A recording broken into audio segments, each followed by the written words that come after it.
یہ جب آپ سورہ رحمان سنتے ہیں تو انہوں نے کیا کہا تھا؟ ہم مردوں کو نہیں مردہ دلوں کو زندہ کرنے آئے.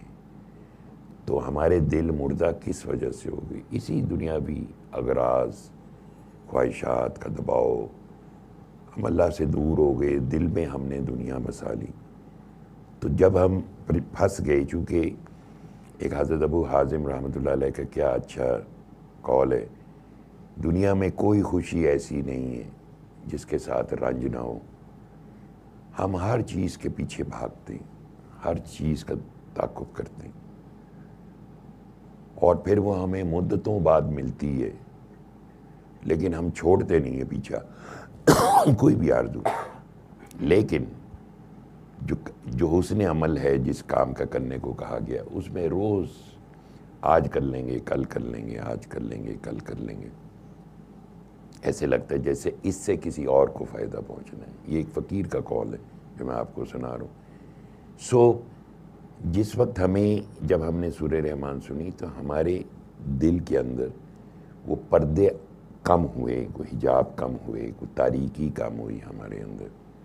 جب ہمارے اندر ٹھہراؤ آنا شروع ہو گئی، بیماریاں جانا شروع ہو گئیں ہمارے وجود سے باہر، ہماری بے سکونی ختم ہوئی، راتوں کی نیندیں ٹھیک ہوئیں.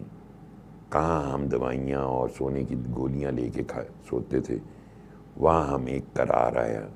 تو ہر چیز آہستہ آہستہ گرو کرتی. باہر کی ہر چیز وقوع پذیر ہو جائے، آپ کی ہر چیز آپ جو چاہیں وہ اللہ کر دے، تو پھر آپ وہ کب اس سے محبت کریں گے؟ ہم تو اللہ کے پابند ہیں، اللہ ہمارا پابند نہیں ہے. ہر چیز ہمیں چاہیے، چھوٹی سے چھوٹی چیز کے لیے بھی ہم بھاگ رہے ہیں، گھبرا رہے ہیں، رو رہے ہیں، شور ڈال رہے ہیں. لیکن جو ہمارے اندر جب تک وہ روشنی نہیں آئے گی، جب تک ہمارا اندر روشن نہیں ہوا، تب تک ہمیں کائنات کی اس جو یہاں آنے کا جو مقصد ہے اس سے آگہی بھی نہیں ملے گی. قطعی طور پر بہت پرابلم میں رہیں گے، اور ہم رہتے ہیں اور ہم پسند کرتے ہیں اس کے اندر رہیں. جن ہے، جادو ہے، چڑیل ہے، کالا ہے، نیلا ہے، پیلا ہے، اس نے نظر لگا دی، اس نے یہ کر دیا، وہ اس نے میرے سے زیادتی کی، اس نے میرا حق مانا. یہ نیور اینڈنگ سٹوری ہے، اور یہ سٹوری کبھی ختم نہیں ہونی. اگر ہم چاہتے ہیں، اور ہمارا ایمان کی قوت اگر ہم میں آ جائے کہ اس کائنات کا مالک اللہ ہے، اور وہ ہر انڈیویجول کو پروٹیکٹ کرتا ہے. یاد رکھنا چاہیے، ہر فرد کا محافظ ہے اللہ، ضامن ہے. اس نے کب تک جینا ہے، اس کی کس طرح حفاظت کرنی ہے، جو بھی ہے وہ. اور اللہ کے کام میں اتنا حسن ہے. یہ بات ہمیں سمجھنی ہے. ہم سمجھ رہے ہیں ہم نے ہی سب کچھ کرنا ہے. آپ نے جو کرنا ہوتا ہے وہ محنت کرنی ہوتی ہے، ایمانداری سے کرنا ہوتا ہے، نیک نیتی سے کرنا ہوتا ہے. یہ آپ کے ہمارے کام ہیں. باقی جو اس کا ثمرات ہیں، ہو سکتا ہے ایک چیز ہمارے لیے ٹھیک نہیں ہے، ہم وہی مانگے جا رہے ہیں، وہ کل کو ہمیں آ کے نقصان دے دے. ہمیں تو اب یہ بھی نہیں پتہ کہ کس چیز کے کیا نقصانات ہیں. ہمیں تو یہ بھی نہیں پتہ کہ یہ دنیا ہے، اس دنیا میں ہم آئے، ہم تو بس لوگوں سے مل رہے ہیں، گھریلو رشتہ داریاں ساری چیزیں نبھا رہے ہیں. ٹھیک ہے، لیکن کیا ہم نے کبھی سوچا ہے کہ یار ہم کوئی اچھی بات بھی کرتے ہیں، کسی کو بری بات سے روکتے ہیں، یا ایک جگہ اکٹھے ہو کے غیبت کرتے ہیں، دوسرے کی برائیاں کرتے ہیں؟ تو یہی ہے وہ دنیا، اور کون سی دنیا ہے؟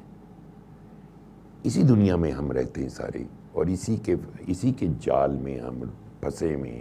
ایک طویل بندہ پیدا ہوتا ہے، ہوش میں آتا ہے تو اس جال میں پھنس جاتا ہے، پھر اللہ کی رحمت ہوتی ہے. اس لیے یہ پیغام رحمت سورہ رحمان ہے کہ جس نے سن لی ہو وہ جہاں بھی جائے لوگوں کو یہی بتائیں کہ یار ٹھہرو، بیٹھو، آؤ مل کے سنتے ہیں سورہ رحمان. یہ طریقہ ہے، تمہارے دکھ ختم ہو جائیں گے. تاکہ امر بالمعروف جو ہے، وہ حضرت مالک بن دینار رحمۃ اللہ علیہ نے فرمایا نا کہ ہم نے امر بالمعروف بھی چھوڑ دیا، اور نہی عن المنکر، یعنی برائی سے بھی نہیں روکا ہم نے. پتہ نہیں اللہ ہمیں پر کیا عذاب مسلط کرے گا. ہم پتہ نہیں عذاب کو کیا سمجھتے ہیں. ہماری اپنی بے چینی، ہماری اپنی اندر کی اور باہر کا نان سنک جو ہے، اور ہمارے گھر کا جو ماحول ہوتا ہے جس کے اندر ایک بیماریاں، افراتفری، بے سکونیاں، لڑائیاں، نفرتیں، اور کیا عذاب ہوتے ہیں. ہم خود دعوت دیتے ہیں ہر چیز کو اپنی اس سوچ سے.